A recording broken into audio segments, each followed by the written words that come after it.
পৃথিবীর জীবনের প্রতিটি দিনকে আমার জীবনের শেষ দিন যেন মনে করি, কোন মানুষকে যেন কষ্ট না দেই, কথার দ্বারা কাজ দ্বারা কারোর সাথে যেন মিথ্যা কথা না বলি, কারোর সাথে যেন কোনো কষ্ট না দেই, কোন মানুষের হক যেন নষ্ট না করি, এবং আল্লাহর হক বন্দার হক সব যেন আমি পারফর্ম করতে পারি, ফুলফিল করতে পারি। এগুলা যদি করতে পারি আমার জীবন কামিয়াব। প্রতিটি মুহূর্তে যেন আমি প্রস্তুত থাকি। মানুষ যখন ভিজিটিং এ যায়, মানুষ যখন হলিডে যায়, তখন এক সপ্তাহ আগ থেকে তার লাকিজটা রেডি করে রাখে, তার টিকিট রেডি করে রাখে, তার সবকিছু মানি রেডি করে রাখে, সব রেডি করে রাখে। সে জানে কোন দিন তার ফ্লাইট হবে। আপনি জানেন নিশ্চিত আপনার মৌত অনিবার্য। কুল্লু নাফসিন যায়িকাতুল মৌত, কেউ থাকবো না এই পৃথিবীতে। আমাদের বাপ দাদা পৃথিবী থেকে পূর্বপুরুষ সবাই চলে গেছেন। আসা আর যাওয়ার দ্বৈত খেলা চলবে কিয়ামত পর্যন্ত। এই পৃথিবী একটা প্ল্যাটফর্ম। একজন ইমানদার হিসাবে আপনি আমি একটা প্ল্যাটফর্মে দাঁড়িয়ে আছি। আমরা ছিলাম আলমে আরওয়াহ, রূহ জগতে, রূহ জগৎ থেকে আলমে আরহাম, মার পেটে আমাদেরকে ছিলাম, সেখান থেকে আলমে দুনিয়া, পৃথিবীতে আমাদেরকে প্রেরণ করা হয়েছে। আর পৃথিবী থেকে আলমে কবর, কবরের জিন্দগিতে আমাদেরকে চলে যেতে হবে। সেই কবরের জিন্দগিতে হাসরের ময়দানে আবার আমাদেরকে নেওয়া হবে, তারপরে বিচার হবে। সেই জিনিসটা আমাদেরকে সেই মঞ্জিলগুলো আমাদেরকে ভুলে গেলে চলবে না। মৃত্যু অনিবার্য। এই জন্য প্রতিটি মানুষ আমরা মৃত্যুর জন্য প্রস্তুত থাকতে হবে। আল্লাহ পাক রব্বুল আলামিনের ভয় অন্তরে রাখতে হবে। ইন্নাল্লাযীনা আমানু, যারা ঈমানদার তারা আল্লাহকে ভয় করে। ইয়া আইয়ুহাল্লাযীনা আমানুত্তাকুল্লাহ, হে ঈমানদারগণ আল্লাহকে ভয় করো, আল্লাহকে ভয় করো, আল্লাহকে ভয় করো।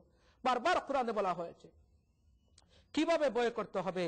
হাক্কা তুকাতিহি, ইয়া আইয়ুহাল্লাযীনা আমানুত্তাকুল্লাহ, হে ঈমানদারগণ তোমরা আল্লাহকে ভয় করো। হাক্কা তুকাতিহি, যেভাবে আল্লাহকে ভয় করা উচিত। ওয়ালা তামুতুন্না, and do not die except in a state of Islam, except as a state of Muslim. একজন পারফেক্ট মুসলমান না হয়ে মৃত্যুবরণ করিও না, নতুবা দুনিয়াও বরবাদ হয়ে যাবে, পরকাল বরবাদ হয়ে যাবে। ইয়া আইয়ুহাল্লাযীনা আমানুত্তাকুল্লাহা ওয়া কুলু কাওলান সাদীদা। অন্য আয়াতে বলা হয়েছে হে ঈমানদারগণ আল্লাহকে ভয় করো এবং সত্য কথা বলো। ওয়া কুলু কাওলান সাদীদা, সত্য কথা বলো, কোন মানুষকে ধোঁকা দিও না, মানুষের সাথে মিথ্যা কথা বলিও না। আল্লাহ পাক রব্বুল আলামিনের বিধানগুলো মেনে চলো, নবীর তরিকা মতো জীবন যাপন করো। তাহলে তোমাদের দুনিয়ার জিন্দগিও কামিয়াব হবে, পরকালের জিন্দগিও তোমাদের কামিয়াব হবে। ইউসলিহ লাকুম আ'মালাকুম, যদি তোমরা আল্লাহকে ভয় করে সত্য কথা বলো তাহলে আল্লাহ তোমাদের আমলকে সংশোধন করে দিবেন। ওয়া ইয়াগফির লাকুম যুনুবাকুম, তোমাদের অতীতের সমস্ত গুনাহটাকে আল্লাহ মাফ করে দিবেন। Wallahu Ghafurur Rahim. Subhanallah. Allah subhanahu wa ta'ala is oft forgiving, most merciful. অন্য আয়াতে বলা হয়েছে লা তাকনাতু Mir রাহমাতিল্লাহ, don't despair from the mercy of Allah. আল্লাহর রহমত থেকে কোনো বান্দার বান্দি যেন নিরাশ না হয়। আল্লাহর নবী বলেন হে রাসূল আমার বান্দাদেরকে বলে দিন আমার বান্দা অনেক গুনাহ করে, সে যদি গুনাহ না করে তা আমার নাম রহমান কেন হইল? বান্দা গুনাহ করবে এই জন্য তো আমি রহমান, বান্দা গুনাহ করবে এই জন্য তো আমি গফফার, বান্দা গুনাহ করে আমি মাফ করে দেই এই জন্য তো আমার টাইটেল গফফার, আর এই জন্য আমার টাইটেল রহমান। সুবহানাল্লাহ। যে মানুষে আল্লাহর কাছে মাগফিরাত চায় না সে মানুষের উপর আল্লাহ বড় নারাজ থাকেন। আর যে মানুষ গুনাহ করে করার পরে আল্লাহর কাছে মাগফিরাত কামনা করে আল্লাহ পাক রব্বুল আলামিন তাকে বড় মহব্বত করেন। ওই ব্যক্তির উপর আল্লাহ অসন্তুষ্ট যে মানুষ আল্লাহর কাছে চায় না। এই জন্য চাওয়ার একটি মাত্র জায়গা। আজকে বিপদে পড়লে মানুষের দুয়ারে হাত পাতাই, মানুষের কাছে চাই। জেনে রাখবেন যে সমস্যা আমাদের সামনে আসুক না কেন, একজন ইমানদার হিসেবে যদি আল্লাহর উপর তাওয়াক্কুল করে, ওয়া আলা রাব্বিহিম ইয়াতাওয়াক্কালুন, মুমিনের একটি বৈশিষ্ট্য হচ্ছে মহান রব্বুল আলামিনের উপর তাওয়াক্কুল করা। আমি যদি মহান রব্বুল আলামিনের উপর তাওয়াক্কুল রাখতে পারি আর আল্লাহর উপর তাওয়াক্কুল করে আমার বিপদ সামনে এসে গেছে, অসুবিধায় পড়ে গেছি, আমার সমস্যা এসে গেছে, ভালো করে ওযু করে 2 রাকাত নামাজ পড়ে আমি যদি সিজদায় গিয়ে আল্লাহর কাছে কাঁদতে পারি, আমার মনের কথা যদি কুলে কুলে বলতে পারি, একটি মাত্র জায়গা যেখানে সব বলা যায়, যা কাউকে বলা যায় না সেটা আল্লাহকে বলা যায়। আমি যদি আল্লাহর কাছে বলতে পারি, রাতের অন্ধকারে যখন মানুষ ঘুমিয়ে পড়ে তখন যদি আমি 2 রাকাত নামাজ পড়ে আমার মনের কথাটা আল্লাহকে বলতে পারি, আল্লাহর কসম এই মানুষ যদি 2 রাকাত নামাজ পড়ে আল্লাহর কাছে মাগফিরাত কামনা করে আল্লাহ সাথে সাথে মাফ করে দেন, তার মনের আশাকে পূর্ণ করে দেন। ওয়া নাহনু আকরাবু ইলাইহি মিন হাবলিল ওয়ারিদ, আল্লাহ বলেন বান্দার গর্দনার শারক থেকে আরো নিকটে। একথা কেন বলা হলো? অর্থাৎ মানুষের গর্দনার রগটা একেবারে নিকটে। আল্লাহ বলেন মানুষ যখন কথা বলে তার চেয়ে আমি আল্লাহ আরো নিকটে থাকি, সাথে সাথে আমার বান্দার দোয়াকে আমি কবুল করে নেই। উদউনি আস্তাজিব লাকুম, হে ঈমানদাররা তোমরা আমি আল্লাহর কাছে দোয়া করো আমি দোয়াকে কবুল করে নিব। উদউনি আস্তাজিব লাকুম, উদউনি আস্তাজিব লাকুম, উদউনি আস্তাজিব লাকুম। কোরআনে বলা হয়েছে দোয়া করো আমি দোয়াকে কবুল করে নিব। সুবহানাল্লাহ। আল্লাহ কিন্তু শুধু ঈমানদারদের নাই কাফিরদের দোয়াও কবুল করেন। বেঈমান ইহুদি নাসারাদের দোয়া কবুল হয়ে যায়, ফেরাউনও দোয়া করেছিল, তার দোয়া কবুল হয়ে যায়।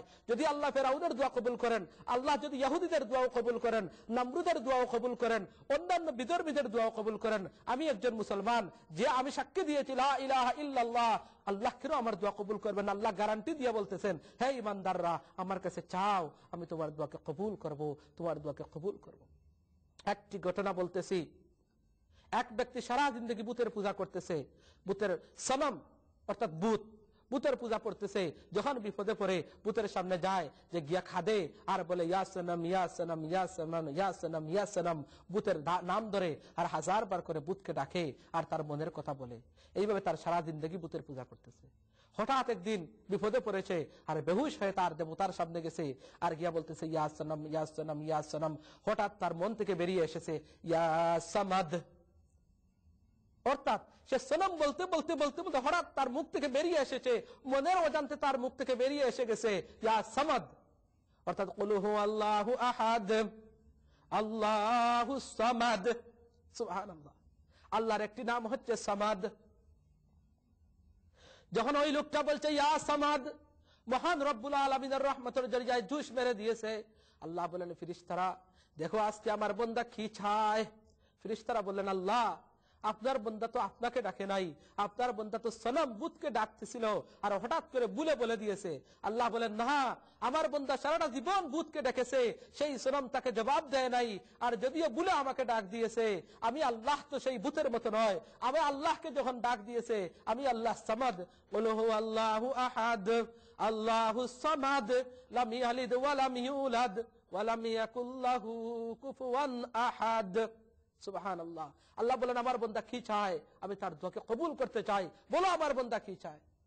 এই জন্য যখন লোকটা বলে আল্লাহকে ডাক দিয়েছিল, আল্লাহ তার ডাকেও সাড়া দিয়েছেন। আর আপনি আমি যখন আপনার আমার মনের যন্ত্রণা নিয়ে, মনের দুঃখ নিয়ে, মনের আশার তমন্না নিয়ে মহান রব্বুল আলামিনের কাছে চাইবো, জেনে রাখবেন আমাদের দোয়া ফিরত যাবে না। হয়তো অনেক দোয়া বিলম্ব হয়, কিন্তু আল্লাহ দোয়াকে কবুল করেন।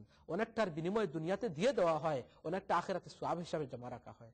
আল্লাহ যেন আমাদের সকলকে, যার যে মকসুদ আছে, যারা আজকে প্রোগ্রাম দেখতেছি, সকলেই যেন আমাদের মনের আশার জন্য, মনের তমন্নার জন্য, বিপদের জন্য ভালো করে যেন ওযু করে সুন্দর করে পবিত্র হয়ে 2 রাকাত নামাজ পড়ি, আল্লাহর কাছে চাই।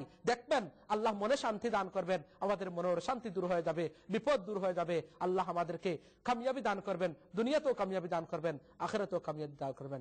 এই সংক্ষিপ্ত আলোচনায় আল্লাহ যেন আমাকেও আমল করার তৌফিক দান করেন, আল্লাহ যেন আপনাদের সকলকে আমল করার তৌফিক দান করেন। ওয়া মা আলাইনা ইল্লাল বালাগ। আসসালামু আলাইকুম ওয়া রাহমাতুল্লাহি ওয়া বারাকাতুহু।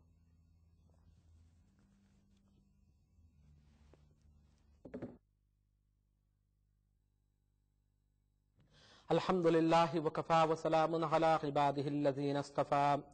আম্মা বা'দু ফাআউযু বিল্লাহি মিনাশ শাইতানির রাজীম। বিসমিল্লাহির রাহমানির রহিম। ইয়া আইয়ুহাল্লাযীনা আমানুত্তাকুল্লাহা হাক্কা তুকাতিহি ওয়া লা তামুতুন্না ইল্লা ওয়া আনতুম মুসলিমুন। وقال النبي صلى الله عليه وسلم من عرف نفسه فقد عرف ربه أو كما قال عليه الصلاة والسلام. صلى الله على سيدنا ومولانا محمد وعلى آله وأصحابه وسلم. صلى الله على سيدنا ومولانا محمد وعلى آله وأصحابه وسلم. السلام عليكم ورحمة الله وبركاته. الحمد لله, মহান রব্বুল আলামিনের শুকরিয়া আদায় করতেছি, যিনি আজকে আমাদেরকে একটি সুন্দর একটি আলোচনা করার তৌফিক দান করেছেন এবং আপনাদেরকে শোনার তৌফিক দান করেছেন। এই জন্য মহান রব্বুল আলামিনের শুকরিয়া আদায় করে আমরা সকলেই বলি আলহামদুলিল্লাহ। আজকের আলোচ্য বিষয় হচ্ছে সুন্দর জীবনের পূর্ব শর্ত। অর্থাৎ একজন মানুষ পৃথিবীতে সুন্দরভাবে বসবাস করার জন্য, সুন্দর এবং সফল জীবন করার জন্য কুরআন এবং হাদিস কি বলে এবং কিভাবে একজন মানুষ সফল এবং সুন্দর জীবন পরিচালনা করতে পারে, সেই সম্পর্কে হচ্ছে আজকে আলোচ্য বিষয়। ইনশাআল্লাহ যদি মহান রব্বুল আলামিন তৌফিক দান করেন আলোচনা পেশ করবো ইনশাআল্লাহ। আসলে আমরা পৃথিবীতে আগমন করেছি, কত মানুষ পৃথিবীতে এসেছে, আবার পৃথিবী থেকে চলে গেছে, কার খবর কে রাখে। আসা আর যাওয়ার দ্বৈত খেলা চলছে আর চলবে কিয়ামত পর্যন্ত। কত মানুষ আসে পৃথিবীতে আবার চলে যায়, কেউ জানে না। কিছুদিন পরে মানুষ আমরা তাদেরকে ভুলে যাই, কুল্লু নাফসিন যায়িকাতুল মউত, আসলে প্রত্যেকটা প্রাণী মরণশীল, সকলেই একদিন পৃথিবী থেকে চলে যেতে হবে। আমরা ছিলাম না, আমাদেরকে এই পৃথিবীতে পাঠানো